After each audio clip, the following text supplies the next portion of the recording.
Bienvenue sur i24 News, merci de votre fidélité à nos programmes. C'est l'heure de votre journal du sport, une actualité sportive cette semaine qui a été marquée par la candidature officielle de Paris au JO 2024. C'est donc parti pour l'aventure, mais il y a eu également plein d'autres choses, vous le verrez dans cette émission. Le programme est donc chargé sur Tourisme.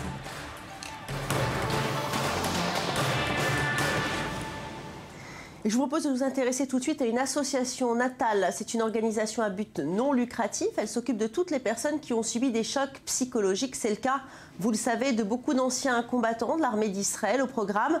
Prise en charge par une équipe de professionnels, mais aussi la pratique du sport. Près de 200 000 personnes ont déjà eu affaire à cette association. Vous allez dans le reportage que vous allez voir tout de suite faire la connaissance de Rami, ancien soldat. Regardez.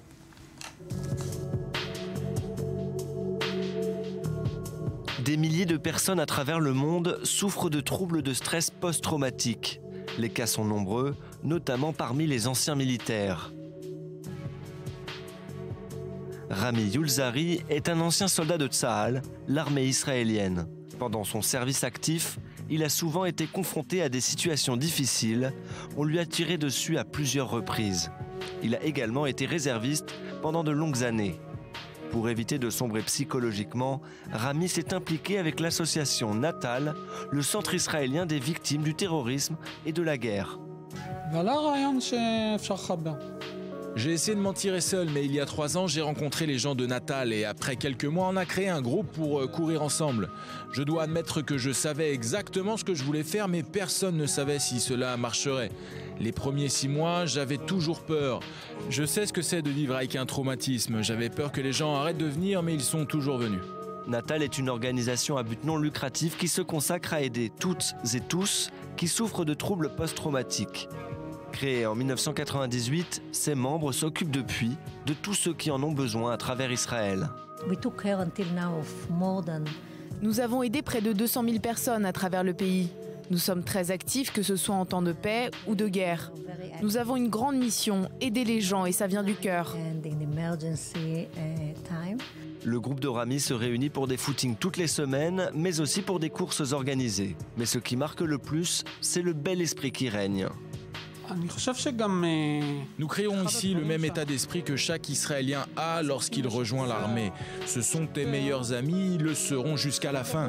Nous devons donner à chaque ancien combattant le sentiment qu'ils appartiennent à une unité ou qu'ils peuvent rencontrer des gens comme eux. L'un des plus gros défis pour les participants est d'admettre qu'ils ont un problème, et le groupe a réussi à résoudre cette première épreuve, que ce soit pour Rami ou pour les autres membres. C'est une équipe avec un dénominateur commun. Tous ces gens qui viennent ici savent que les autres ont le même problème. Il n'y a plus de honte, plus de peur que certains peuvent ressentir. On peut venir et dire que l'on souffre de stress post-traumatique. Alors que le trauma causé par son service militaire lui a souvent posé problème dans la vie, Rami sait maintenant comment gérer et vivre avec, une fois de plus, grâce au sport.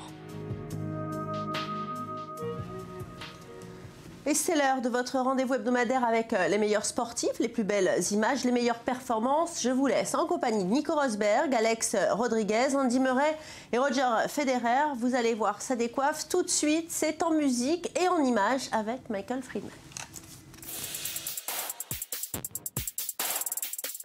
Une semaine de haute volée. Le monde du sport nous a encore une fois passionnés. Des athlètes et des performances extraordinaires. Alors de Nico Rosberg, Alex Rodriguez, Andy Murray ou Roger Federer, qui sera le sportif de la semaine? On commence avec la Formule 1. Nico Rosberg n'a pas dit son dernier mot pour le championnat du monde. Au Grand Prix d'Autriche, c'est bien l'Allemand qui s'impose et confirme son regain de forme. Sur les 4 dernières courses, Rosberg en a remporté 3. Une réussite qui lui permet de recoller au classement à seulement 10 points derrière le leader, Lewis Hamilton. Great job, Nico. Great job. Les 2 pilotes Mercedes sont au coude à coude. Prochain rendez-vous, le 5 juillet prochain pour le Grand Prix de Grande-Bretagne.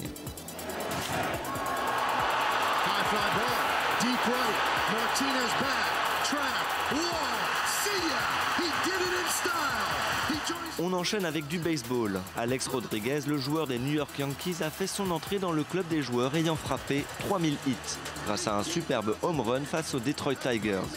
Il est le 29e joueur à réussir cet exploit. Alex Rodriguez est l'un des meilleurs joueurs de sa génération. Il a notamment remporté les World Series en 2009 et été sacré MVP à 3 reprises. On enchaîne avec le tennis. Andy Murray prépare la reconquête de Wimbledon avec une belle victoire au Queens. C'est la 4e fois que le joueur britannique s'impose sur le gazon londonien. Après avoir écarté Victor Troicki en demi,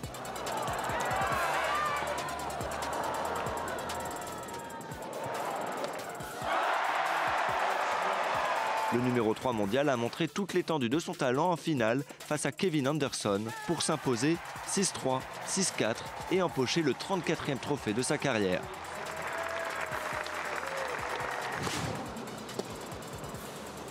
Et puis toujours en tennis, Roger Federer est éternel. Le Suisse gagne le tournoi de Halle pour la 8e fois de sa carrière. En finale, il bat l'Italien Andrea Seppi en 2-7, 7-6, 6-4. C'est le 15e titre de Federer sur gazon en 20 finales jouées. De très bon augure avant d'entamer la quinzaine de Wimbledon, où le numéro 2 mondial espère toujours remporter un 8e titre alors que sa dernière victoire remonte à 2012. 4 sportifs de génie, des ambassadeurs de leur sport, Nico Rosberg, vainqueur du Grand Prix d'Autriche, Alex Rodriguez qui rentre dans le club des 3000 en baseball, Andy Murray qui remporte le tournoi du Queens et Roger Federer, grand gagnant de Halle. Maintenant, c'est à vous de choisir qui est votre champion de la semaine. Le football américain n'en est qu'à ses balbutiements en Israël, mais avec une immigration forte en provenance des États-Unis, la ferveur se fait sentir. Derrière l'implantation de ce sport en Terre Sainte se cache un homme passionné, le propriétaire de l'équipe des New England Patriots, Robert Kraft. Et justement, il était en Israël avec des personnalités du monde du football. Merav Savir n'a pas manqué l'occasion de partir à leur rencontre. On regarde son sujet tout de suite. Of the current Super Bowl champion, New England Patriots, now sponsor Mr. Robert Kraft. Le patron des New England Patriots est venu visiter Israël avec une vingtaine de joueurs. Robert Kraft est connu pour être un grand supporter d'Israël. Il finance d'ailleurs depuis 10 ans la Ligue de football américain. Quand je regarde derrière moi et que je constate l'évolution depuis 2 décennies, c'est super de les voir jouer de mieux en mieux. C'est l'ambassadeur d'Israël à Washington, Ron Dermer, qui a sponsorisé ce voyage en invitant Robert Kraft et 19 joueurs figurant au Hall of Fame, ainsi que James Brown, commentateur célèbre de football américain pour la chaîne CBS. Le voyage incluait des visites, des cérémonies, mais surtout un match de prestige face à la sélection nationale israélienne. Et les joueurs israéliens ont même réussi à impressionner l'expert en football, James Brown. Tout d'abord, j'adore leur passion, leur ténacité et leur volonté d'apprendre. Ils ont tout fait pour apprendre le plus possible des joueurs qui sont venus à leur rencontre. N'importe quel petit détail. Ils le prenaient pour faire d'eux des meilleurs joueurs de football. Il y a aujourd'hui 500 joueurs dans la Ligue de football américain en Israël et 500 autres dans la Ligue des lycées. Et enfin, 1000 joueurs dans celle de flag football, une variante de ce jeu sans contact qui accueille une équipe féminine. C'est une belle opportunité et une bonne exposition médiatique pour la Ligue et pour le football américain en général et en Israël. La Ligue de football américain accueille très peu de joueurs étrangers, mais Robert Kraft rêve de pouvoir un jour faire signer des joueurs israéliens. J'espère pouvoir faire signer un kicker ou pourquoi pas un receveur. Nous verrons, mais c'est mon rêve qu'un joueur israélien vienne porter nos couleurs. Malgré l'enthousiasme, d'autres pensent qu'il reste encore beaucoup de chemin à parcourir. Il y a encore beaucoup de travail à faire. L'entraînement est l'une de nos préoccupations principales. Il y a beaucoup de techniques en football américain. Malgré le niveau encore faible du football américain en Israël, nul doute que cette visite a nourri les rêves de nombreux joueurs. Nous allons parler rugby à présent, mais pas n'importe lequel. La Drola est une équipe composée de détenus de la prison de Turin. Esprit d'équipe, règles strictes, c'est une belle histoire où là encore les valeurs du sport jouent un rôle fondamental dans la réinsertion. Regardez. Allez les gars, on sort des vestiaires et on donne tout ce qu'on a. Dernière mise au point entre l'entraîneur et les joueurs de la Drola, une équipe de rugby pas comme les autres. Car même s'il plaque et marque des essais comme n'importe quel rugbyman aguerri, c'est sous les yeux des gardiens de prison que Vincenzo, Robert et les autres jouent. Ces détenus purgent leur peine ici, dans la maison d'arrêt de Turin. Une prison pionnière qui, grâce à une association de bénévoles menée par un ancien rugbyman international, a décidé fin 2010 de créer sa propre équipe de rugby. Elle joue désormais en 4e division du championnat italien. Le but, c'est de redonner des règles à ceux qui les ont perdues. Si ces jeunes sont en prison, c'est parce qu'ils ont créé quelques problèmes dans leur vie passée. Robert, un Albanais de 38 ans, a encore de nombreuses années à purger. Impossible pour cet ailier, comme pour tous les autres joueurs, de sortir de la prison pour disputer les matchs du championnat. Ce sont les autres équipes qui font le déplacement. 80 minutes de liberté où tous, prisonniers ou non, semblent oublier Mirador et murs d'enceinte. J'ai toujours hâte de participer aux entraînements ou d'être sur le terrain. On demande tous à l'entraîneur de jouer. Vraiment, ça nous donne tant. Ça nous fait sentir vivants.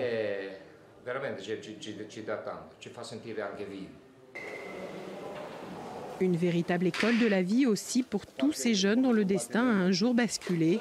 Esprit d'équipe et règles extrêmement strictes, le rugby demande beaucoup de discipline et de rigueur. Les règles du rugby nous font du bien. Quand tu fais une erreur une fois, la deuxième fois, je peux te dire, tu ne la refais plus.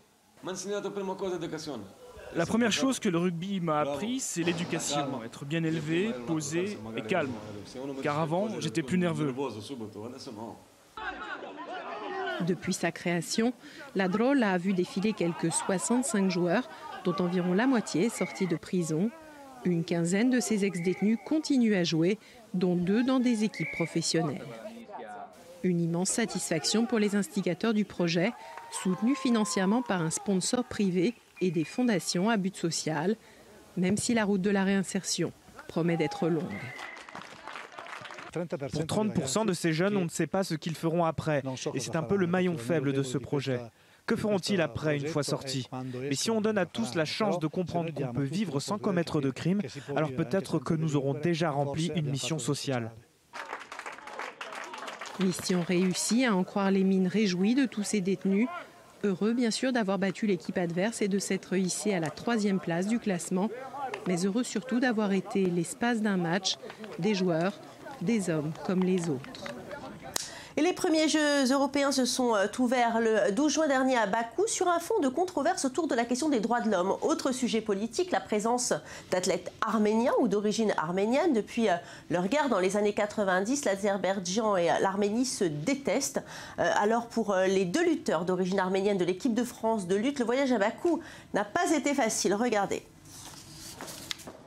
C'était lundi dernier à l'INSEP, le Centre national du sport français. Artak et Evrik participaient à leurs derniers entraînements avant de s'envoler pour Bakou, qui accueille les premiers Jeux européens. Les 2 lutteurs de l'équipe de France, naturalisés depuis environ 2 ans, savent qu'en Azerbaïdjan, leur origine arménienne ne plaira pas à tout le monde. Il n'y a pas longtemps, il y a un Arménien qui est un boxeur en fait. Il a fait pour les Russies, il a été faire championnat d'Europe ou championnat du monde, je ne me rappelle pas bien, pour les Russies. Et il y a un Azer, il a tapé avec la bouteille dans sa gueule. C'est la guerre jusqu'à aujourd'hui, ils se tirent dessus, sur les frontières, etc.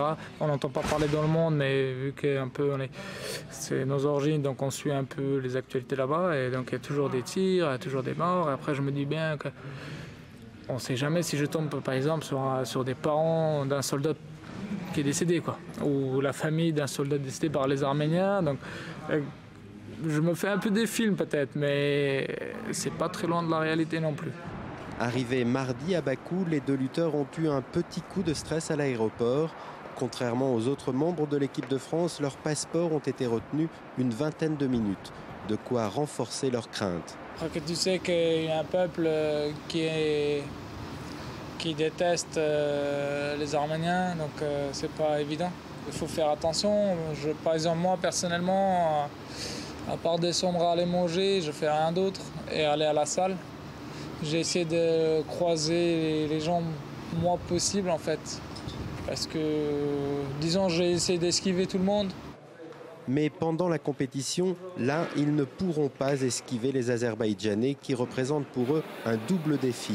D'abord, il faut réussir à les battre, qui plus est chez eux, dans un pays où la lutte est un sport national. Et ensuite, en cas de victoire, il faut savoir gérer son enthousiasme.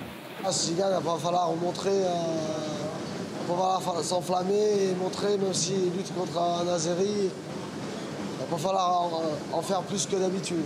Il va falloir rester plutôt tranquille et pas exciter les gens. Comme le judo, la lutte a choisi de coupler ses Jeux européens avec son championnat d'Europe. L'enjeu sportif est donc de taille, mais médaille ou pas, pour Artak et Evric, ce voyage à Bakou est d'ores et déjà inoubliable. Et sachez également que Ons Jabeur, une tenniswoman tunisienne, a abandonné en plein milieu de son match de quart de finale face à la polonaise Magda Linette à Bakou. Ce geste afin de ne pas avoir à affronter une joueuse israélienne. En demi-finale, Shahar Peer, elle a donc simulé une blessure, des actes que l'on dénonce et qui ne sont pas dignes des sportifs avec les émotions que l'on aime. Voilà, c'est fini pour aujourd'hui. Merci à vous tous de nous avoir suivis. On se retrouve très vite pour de nouvelles aventures sportives, évidemment.